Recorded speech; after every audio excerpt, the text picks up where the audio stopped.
मैंने वसवसे छोड़ दिए हैं। अब इस्लाम कौन लेकर चलेगा?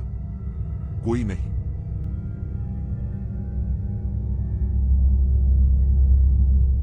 ये कहानी जादू की नहीं, ये कहानी एक ऐसी ताकत की है जिसके सामने हर अंधेरा झुक जाता है। ये है सूरत अल-नास। रात का वक्त था।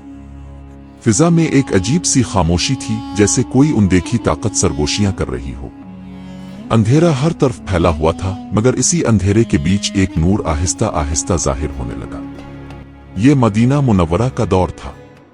अल्लाह के महबूब नबी अकरम एक ऐसी कैफियत से गुजर रहे थे जो आम नहीं थी।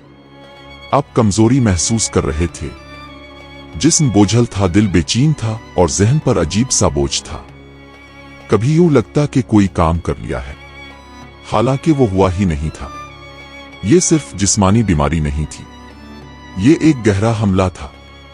फिर अल्लाह की तरफ से खबर दी गई, आप पर जादू किया गया है। ये जादू तलवार अजहर से नहीं, बल्कि बालों, कंघी और गिरहों के जरिए किया गया था। आपके बाल लिए गए, उन्हें एक कंघी के साथ बांधा गया, गिरादार रस्सी में लपेटा गया और एक खुश्क खजूर के पत्ते में छुपाकर एक गहरे कुनवे में फेंक दिया गया। ये सब कुछ इसलिए था कि नबी की सेहत, आपके सुकून और आपके मिशन को कमजोर किया जा सके।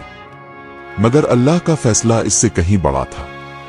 अल्लाह ताला ने ना कोई नया वजीफा सिखाया, ना कोई मुश्किल अमल बताया, बल्कि कुरान की दो छोटी मगर बेमिसाल सूरतें नाजिल फरमाईं, सूरत अल-फलक और सूरत अल-नास। हजरत जिब्राइल अलैहि अस्सलाम आए और उन्होंने इन सूरतों के जरिए नबी पर दम किया।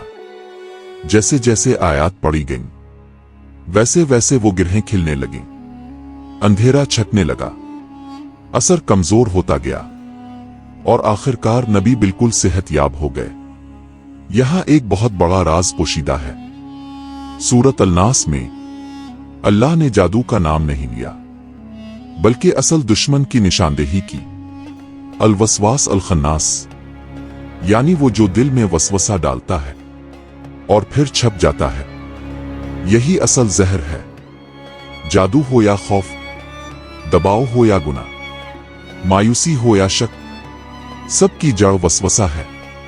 वो आवाज जो कहती है तुमसे नहीं होगा, तुम्हारी दुआ कबूल नहीं, ये गुनाह छोटा है, अल्लाह ने तुम्हें छोड़ दिया है।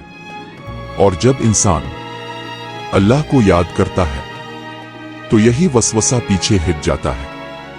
इसीलिए इसे अल-खन्नास कहा गया। सूरत अल-नास हमें सिखाती है, पहले अपने रब को पहचानो, फिर उसकी बादशाहत को मानो, फिर इसी की इबादत करो और आखिर में हर छुपे हुए दुश्मन से इसी की पनाह मांगो। आज के जमाने में हम पर शायद तावीज नहीं किए जाते, मगर वसवसे हर जगह हैं। फोन में, सोच में, रिश्तों में और दिल के अंदर। आज का असल जादू यही है और उसका सबसे मजबूत इलाज भी वही है जो 1400 साल पहले था। सूरत अल-नास। जब भी दिल बेचैन हो, सोच भटकने लगे, अंधेरा महसूस हो, बस एक जुमला काफी है, अल्लाह ताला हमें हर ज़ाहिरी और बातिनी शर से महफूज रखे और कुरान को हमारा हकीकी सहारा बना दे। आमीन।